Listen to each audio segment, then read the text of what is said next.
And of course, you know, the really important thing about this effort, which has also been a lot of fun, is that it had to be a collaborative effort. You know, the new administration starting, a new board of aldermen, everybody's getting their feet on the ground.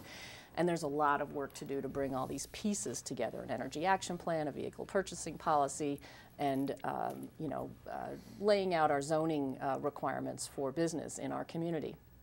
So, so you're actually looking at the mayor's at the office on board too, which he is. Oh, but very much. He jumped in without hesitation. Good. So on a citywide basis, I mean, these are very specific things that can be done to improve in all of those areas, whether it's the vehicle or the efficiency of the buildings. Newton North, I know, was obviously out of that 200 million, a lot of that, or close to 200, North a lot is of saving almost a $500,000 a year in avoided energy costs by doing it right building. At the beginning, by doing as it opposed right. to trying to fix it. That's right. Fix it later. Let's talk more about that in a second. I want to turn to Jay Walter for a couple of minutes. Alderman Crossley was talking about a citywide type of effort. The effort that you're working on is literally in the home, individuals' homes. And, you know, people are always saying, well, that's all great and wonderful, but what can I do as an individual in my home, in my family, with my kids, with my significant other, spouse, whatever the situation may be? So what can people do, and how can you help them make their home more sustainable, energy efficient and such? Well, that's right. I'm chair of the Newton Eco Team project, and what we're trying to do is motivate homeowners to reduce their carbon footprint. And we do this through the Eco Team project, which organizes households in groups of 5 to 8, and they get together and work through this workbook that gives them suggestions for changing their daily routines. And each of those routines has a carbon footprint associated with it. You know, everything from our driving habits to our eating habits, what we consume, what we throw away. Everything we do all day long has a carbon footprint attached to it. And by tweaking our habits, we can actually reduce that carbon footprint, have less negative impact on the world, and save money on the way we run our households. And the thing about the program that's so wonderful is it's a venue for people to really change and make a difference. People are frustrated because they know about the global warming issue, but they don't know what they can do about it. This is a program that they can actually take action and actually accomplish something and see what they've accomplished. Well, we got a couple of bullet points in the control room. Let's take a look at this. This is, tell us about these bullet points right here. It's an online calculator that can actually be useful. Well, that's right. If we're going to improve our carbon footprint, we really have to know where we're starting. So the idea of the carbon calculator is to basically set a baseline from which you can measure how your new actions are working, how well they're working. Now the second one here, create cool household systems that save the earth while saving you money. Is that cool as in wicked awesome, or is that cool as in more chilly? Well, some of them are wicked awesome. It depends how you look at it, I guess. But they're all sorts of things. I mean, they include, you know, insulating your home, some of the high-priced items. But they also include things like taking shorter hot showers, and see if you can get your teenage daughter to do that. But also things like... I believe only that's if you give her the car. Exactly. Right. I think that could be a global challenge that's right. As well. But go ahead and tell so you have that.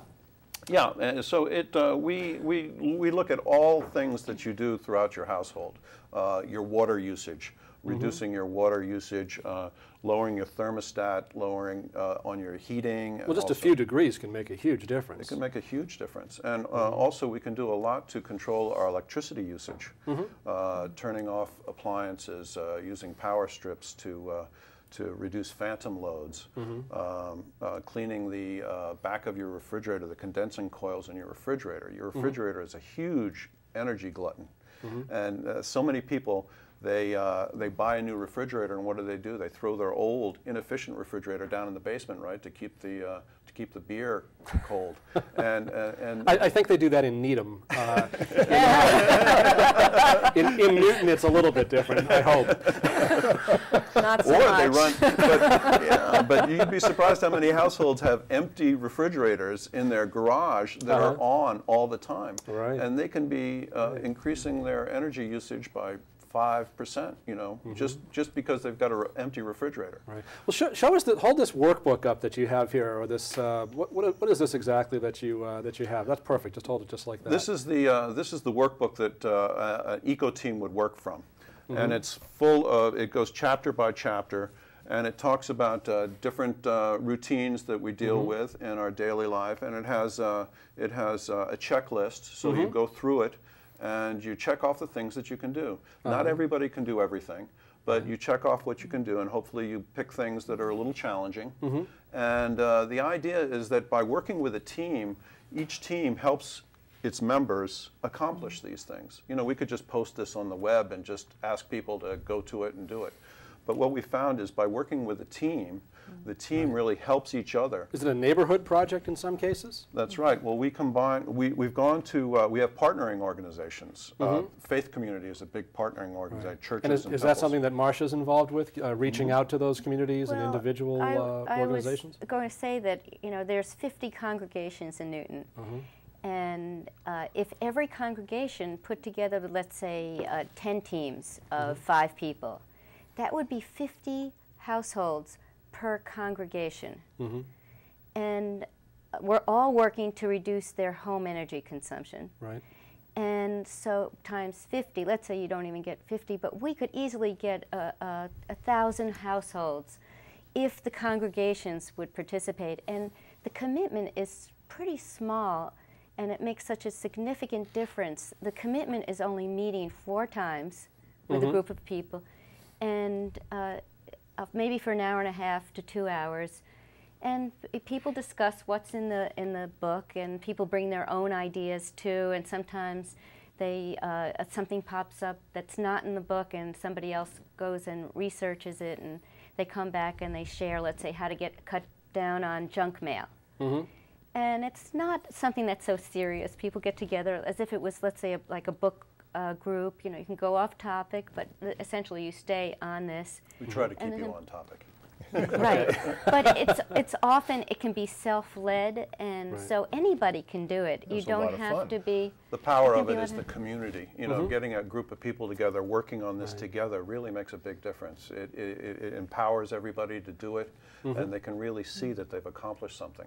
Well, do you have anything on the website, or that will be on the website, where maybe you have some families or a neighborhood that has participated as fully as conceivably possible in the entire program that could share their stories via your website? Is that something that you're in the process of developing? Right. Well, we're working on the website, and we're creating this this database, basically, of the teams that have already gone through the program, so people can see how they've done and how you can do. We have a goal of trying to reach 25% of the communities, of the households in the city of Newton over the next 3 years. And our other goal is getting them to reduce their carbon footprint by 25%. And it sounds like a lot, but you'd be surprised. You can actually attain that goal by trimming things throughout your daily routine. You can really get there. Right. So folks that do get there, is there some type of recognition ceremony maybe later on, or is it just a feel-good thing? Or we give them a pat on the back. But I mean, seriously though, we're working towards... They get lower energy bills. That's right. Oh yeah, they get save money. So they recognize lower energy bills. Yes, absolutely. There you go. And the sacrifices are minuscule. You know that. You know, we encourage people, let's say, to get an energy audit and to increase the insulation in their walls of their house, or in their attics, or even in the basement ceiling. And all that, as we said, saves a tremendous amount of money. Because I've been so involved in this, you know, one of the perks was that, you know, that I'm becoming more informed about this, how I can save not only energy but money. So, for instance, my husband and I own this house for 10 years. We lived in Newton for over 20 years. And I decided, I heard about rebates. So we signed up with a weatherization business, and they came in, and in one day they added insulation to the walls of our house. And there's so many great offers out there. It was really publicized when they had the one-day washer, dryer, or whatever. But in our case, we spent $2,700 to add insulation to the walls of our house, and we got close to $2,000 back in a rebate. So, you know, if you're connected a little bit with environmentally in your community, there's so much to learn about what you can do, and the changes that you make are don't really impact you. As a matter of fact, you see people now going to the supermarket with their own bags. Sure. That you know, where it would have looked a little bit unusual, let's say a few Well, years Newton ago. was one of the first communities that actually did that. That's right.